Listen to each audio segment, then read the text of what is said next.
those targets. So in 2015, India agreed and signed on to Paris Agreement, and one of the major pillar of Paris Agreement is to hold global temperature increase by 1.5 degrees, between 1.5 to 2 degrees, with best possible effort to net energy independent by 2047. And this energy independent target is more related to oil and gas. In fact, now we are also importing coal. We are importing about. Now, meeting these targets, whether it is net zero target or 1.5 degree target or energy independent target, will be the biggest transformation. We will have to redo our energy system. Our energy system is completely different in 2035. What is likely to be that scenario? Then Odisha is lagging behind the national average exercise and multiple scenarios to see how emissions are going to grow. If you look at the state action plan on climate change, it says that Odisha will need 2,50,000 crore to climate change is equal to 1 year budget of the state government for the next 10 years. So climate change is also costing Odisha. It is with some 90% of industrial output, provides 80% job. So the capacity utilization is less than 70%. So that is also our recommendation that Kanal, Jajpur, Jharsuguda, Sundargarh, Sambalpur, Kendusha.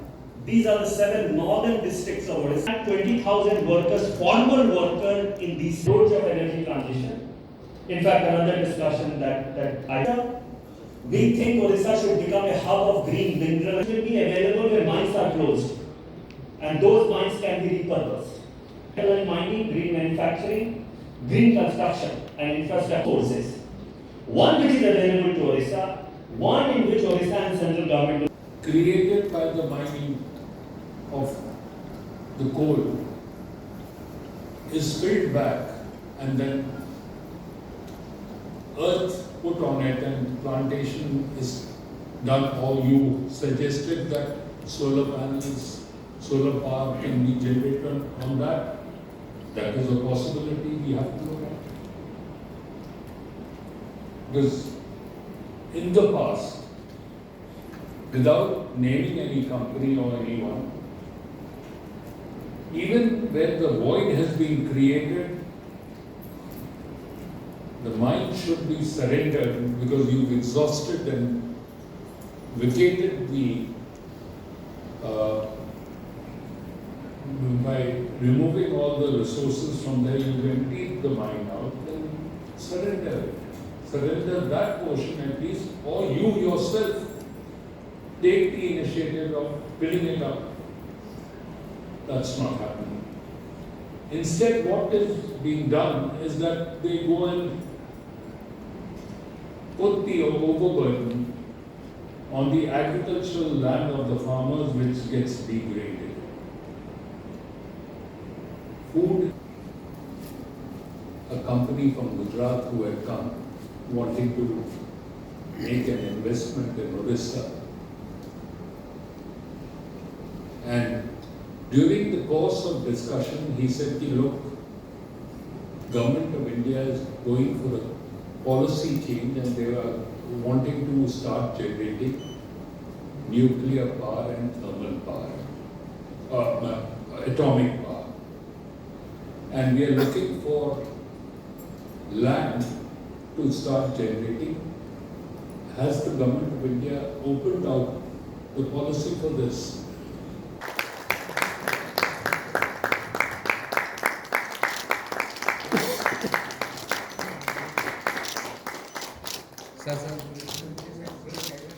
Thank you. 2 years in ITI, 3 years in diploma. And we are proud in mentioning that Odisha is the pioneer, is the top in skilling in the country. We have World Skill Center here in Bhubaneswar, which is one of its kind in entire Southeast Asia. The people who are coming to Odisha, coming to Bhubaneswar, they are visiting WSC. And every year, every month in fact. And that this transition happens in a defined time frame. What we are supposed to do in terms of decarbonization or in terms of reduction of fossil fuel usage by 2030, by 2040, by 2050, by 2070 is known to all of us. All of us, being citizens of India, are a party to the international treaties, the international covenants, the international targets which our Honorable Prime Minister has adopted on behalf of all of us Indian citizens. And therefore, we must strive, we must work to achieve those targets. While doing so, while ensuring that this transition happens, decarbonization happens, fossil fuel reduction happens, we need to ensure that there is justice in it. Honorable Deputy CM was narrating a very important example when he was mentioning about the university, about the attempt to take land, about the attempt to actually use university as a obfuscation device to get some other natural resources. Was there justice in it? No. Energy transition is also big business, which it should be. When steel plants use green hydrogen as a decarbonization strategy, there is some business for green hydrogen people where it must be. When we move from fossil fuel vehicles, petrol and diesel vehicles to electric vehicles, there is a business in it for some people, for some industries, which must be there. But when we move on this path in an accelerated manner, there is a very large segment of society, brothers and sisters of us, who will be impacted much more than the business profits which will be generated. While green hydrogen, green ammonia, electric vehicles, CNG stations, LNG stations, even nuclear power stations, or technologies which will be used for decarbonization will provide profits, will provide jobs to a large number of people. It will also lead to lack of jobs or removal of jobs for a very large segment of people. Now imagine, generally it is better to see at some examples. Where study says is, while we will strive to achieve decarbonization targets, the targets which will save the world for future, at the same time, we are also conscious of our present set of economic actors, the people who are involved in the economic activity related to fossil fuels or carbon-based industry. We will also look after their interests, adjust them in such a manner that their useful working life is not wasted, and the balance part of their working life, they can be retrained or they can be reskilled in order to provide economic services in the decarbonized world.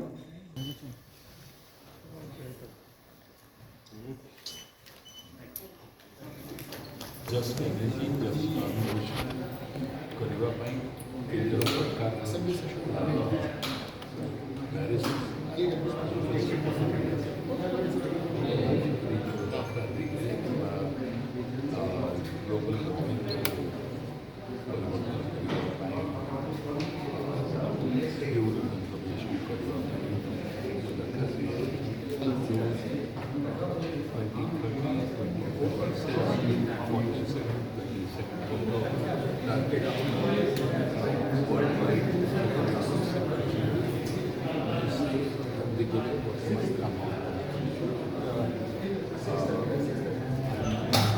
confident Odisha is committed to achieving its target as per the target set by the